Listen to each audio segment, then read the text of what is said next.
لاؤ مجھے اپنا ہاتھ دو، آج میں تمہیں جہنم کی کھائی سے پار لگاؤں گا۔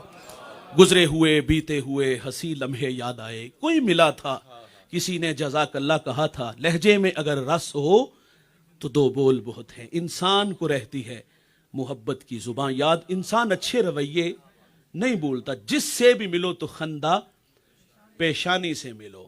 یار میرے کریم آقا صلی اللہ علیہ وسلم عید کا دن ہے اور عیدگاہ کی طرف تشریف لے جا رہے ہیں، سرے راہ کھلا میدان آیا، بچے عید کی خوشیوں میں مسرور ہیں، کوئی ایک جانب کیا دیکھا کہ ایک بچہ ہے، تن پہ پیرہن پھٹا، آنکھوں میں آنسو، حضور گزرے کے قدم رک گئے، فرمایا بیٹا آپ کیوں رو رہے ہو؟ شاید کہ حضور کو پہچان نہ سکا، عرض کرتے فلاں غزوے میں میرے والد حضور کے ساتھ تھے، شہید ہو گئے، میں یتیم ہو گیا، والدہ بیوہ ہو گئی، ماں نے دوسرا نکاح کیا، ستیلے باپ نے مال پہ قبضہ کیا اور مجھے دھکے دے کے گھر سے نکال دیا۔ حضور فرماتے بیٹا کیا تو اس بات پہ راضی نہیں کہ محمد تیرے باپ لگے، عائشہ تیری ماں لگے، فاطمہ تیری بہن لگے، علی تیرے چچا لگے اور حسن و حسین تیرے بھائی لگے۔ وہ بچہ کہتا ہے یہ رشتے اگر میرے ہیں تو مجھے اور کیا چاہیے؟ میرے نبی اس بچے کو لے کے گھر آئے، کھانا دیا، لباس دیا، انگلی تھامی اور عیدگاہ کی طرف تشریف لے آئے، سرے راہ کھلا میدان آیا تو بچے پھٹی نگاہوں سے دیکھ کے کہتے او بھائی ابھی تو رو رہے تھے، اب فخر سے کہتا ہے بھوکا تھا کھانا ملا، ننگا تھا لباس ملا، یتیم تھا بوجی محمد ملے، عائشہ ماں ملی، فاطمہ بہن ملی، علی چچا، حسن و حسین بھائی ملے۔ وہ کہتا ہے اب بھی میں روں؟ بھائی جان یہ اخلاق ہے، یہ دین ہے۔ امام راضی نے ایک یتیم کو بیان کیا کہ والد دنیا سے چلا گیا، ماں کے تن پہ جو قمیض تھی وہ جگہ جگہ سے پھٹی تھی، ماں سے کہتا ہے ماں اجازت دو چچا سے قمیض لے آؤں، ماں نے کہا تو عرب کی روایت سے واقف نہیں، یہ قمیض نہیں دھکے دیں گے، بچہ تھا الجھا ماں سے محبت میں، کیوں نہیں دے گا، رشتوں کی قدریں سکھانے لگا، ماں نے رخصت دے دی، دستک دی اندر سے چچا نہیں بچے آئے باہر، ان سے باتیں شروع ہوگی، کیا کہا ہوگا چلو باہر کھیلنے، کوئی کل کا پروگرام بنانے گیا تھا، وہ کیا کسی مفکر نے کہا تھا کہ غریب کی جوانی جنگل کا پھول اور سردیوں کی چاندنی یوں ہی بیکار جاتی ہے، غریب کو تو یار جوانی میں بال سنوارنے کا بھی موقع نہیں ملتا، عید والے دن آلو چھولے بیچ رہے ہوتے، غبارے بیچ رہے ہوتے، یہی کہا ہوگا نا کہ تمہاری چچی کے تن پہ قمیض جگہ جگہ سے پھٹی ہے، سوالی بن کے آیا ہوں قمیض دے دو، یہ باتیں ہو رہی ہیں۔ چچا آیا، اپنی دہلیز پہ یتیم کو دیکھا تو کیا بچھڑا بھائی یاد آیا، آنکھیں نمناک ہوئی، دل میں گداز اترا، شفقت کے بازو پھیلے، ہم نے پڑھا ہے دوست، اس نے عرب کی روایت کو نہیں بدلا، اپنے بچوں کو پچھلے کمرے میں بھیجا، یتیم کو دھکا دے کے کہتا ہے منحوس پلٹ جا، کہیں تیری نحوست کی وجہ سے میرے بچے یتیم نہ ہو جائیں۔ آپ گینا دل ٹوٹ گیا، آنکھوں سے آنسو بہ نکلے۔ میرے نبی فرماتے جب یتیم روتا ہے تو اللہ کا عرش کانپ اٹھتا ہے، وہ دکھتا ہوا دل لے کے واپس پلٹا، سرے راہ حضور کے غلام سے ملاقات ہوئی، کہا پتر کس نے رلایا؟ کہا عرب کی تلخ ہواؤں نے۔ کہا کیا ہوا؟ کہا یتیم ہوں، چچا سے پھینٹی کھا کے آیا ہوں۔ کہا گھبراؤ نہیں بیٹے، وہ آ گیا اس دنیا میں جو دکھیوں کے دکھ بانٹتا ہے، جو بے سہاروں کو سہارا دیتا ہے، وہ نبیوں میں رحمت لقب پانے والا، مراد غریبوں کی بھر لانے والا، وہ اپنے پراؤں کا غم کھانے والا، مصیبت میں غیروں کے کام آنے والا۔ کہا میرے نبی حرم میں جلوہ فراز ہے، جا بیٹا جو مانگو گے وہ عطا کریں گے۔ گھر آیا تو ماں نے اترا ہوا چہرہ دیکھا، کہا تجھے منع کیا تھا، کہا بڑا ہی ماں بے رحم معاشرہ ہے، لیکن سنا ہے اس شہر مکہ میں ایک شخصیت جھڑکتی نہیں، سائل جو مانگے عطا کرتے۔ کہا کون ہے وہ؟ کہا زمانہ اس کو محمد صلی اللہ علیہ وسلم کے نام سے جانتا ہے۔ ماں چونک سی گئی، کہتی ہے نہیں جانے دوں گی۔ کہا ماں کیوں؟ سنا ہے بیٹا جو اس سے ملتا ہے وہ اپنی باتیں بھول جاتا ہے اور اس کے دین دھرم کو قبول کرتا ہے۔ اس نے کہا ماں قمیض لینی ہے دے دیں گے ٹھیک، نہیں تو لوٹ آؤں گا۔ یہ حضور کی خدمت میں حاضر ہو گیا۔ سنیے گا دوست، یہ حضور کی خدمت میں حاضر ہے۔ مانگنے کے آداب ہوتے ہیں، سائل آپ کے دروازوں پر بھی آتے اور ہمارے دروازوں پر بھی، کیا کچھ نہیں ہمیں کہا جاتا؟ سیٹھ صاحب، شیخ صاحب، مولانا صاحب، بچوں کو دعائیں، کاروبار کے لیے دعائیں، پھر مٹھی آٹا یا دو آنے۔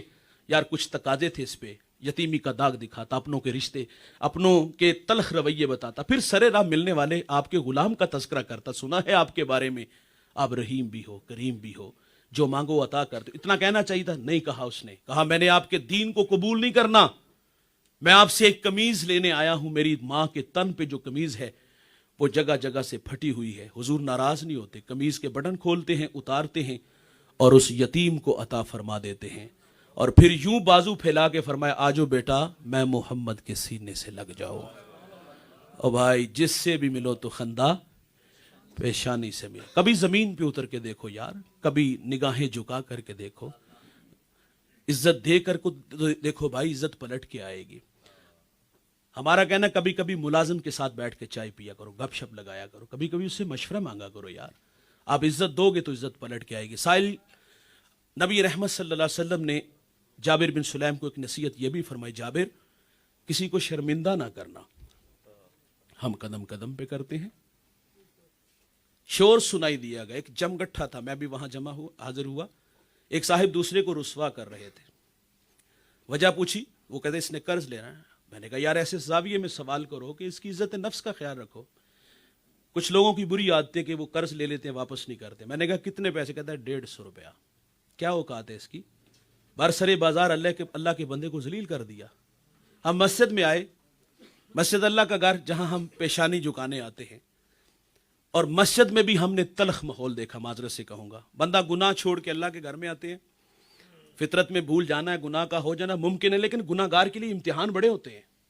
ایک تو ماضی کی تلخیاں, ماضی انسان کا پیچھا نہیں چھوڑتا اتنی جلدی. وہ تو کسی کو تبلیغ کر رہا ہو تو پرانا یار مل جائے, تبلیغ کو غیر مؤثر کرے گا. وہ راتیں بھول کے جب رنڈیوں کے ساتھ گزارتے تھے, آج حاجی ثناء اللہ بنا بیٹھا ہے, دکھی ہو کے ہمارے پاس آتا ہے مسجد میں کہ وہ وہاں جاؤں گا تو وہاں عزت کی جا پہ بٹھائیں گے, بڑے معقول لوگ ہوں گے. لیکن ہمارے پاس آئے تو رویے ہمارے بھی تلخ نکلے.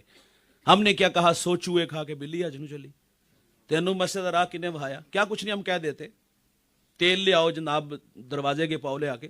یہ ہیں ہمارے رویے. اگر ایسے رویے ہوئے تو اللہ تعالیٰ ہماری عبادت کو قبول نہیں کرے گا. تو فرمایا جس سے بھی ملو تو خندہ. یہ میں نے مسجد کا ماحول دیکھا, اور گھروں کا ماحول آپ دیکھ لیجئے, اور بالخصوص یہ جو سسرال کا معاشرہ ہے, معذرت سے یہ تو انتہائی تلخ معاشرہ ہے, ظالم معاشرہ ہے. اور سسرالی معاشرے میں ہم رویے دیکھے ہیں. بہو سے چینی کا کپ ٹوٹ جائے تو جو طوفان مچتا ہے نا گھر میں, وہ آپ لوگ بھی جانتے ہو. گھر سے لائی ہوتی تو تجھے قدر ہوتی, جڑے ماں نے دیتے نہیں وہ استعمال کر. ہمارے معاشرے میں نا 4 طرح کے لوگ پائے جاتے ہیں. ایک نمائش والے, وہ بہت سارے ہیں, یہ بیٹی والے بھی ہیں اور بیٹے والے بھی ہیں. ہمارے دیہاتوں میں رسوے وخالہ کے نام پہ بیٹی والوں نے جو ہے وہ یتیموں اور بیواؤں کی بیٹیوں کو زخمی کیا, مزدور کی بیٹیوں کو زخمی کیا. ظاہر ہے وہاں نمائش جب ہوتی ہے تو اس میں قیمتی لباس بھی ہوتے ہیں, اس میں زیور بھی ہوتا ہے. تو کیا جا کے وہ اپنے باپ کو جب بتاتی تو کتنے زخمی ہوتے ہوں گے. وہ تو 500 کا سوٹ نہیں لے کے دے سکے, کانچ کی چوڑیاں نہیں لے کے دے سکے.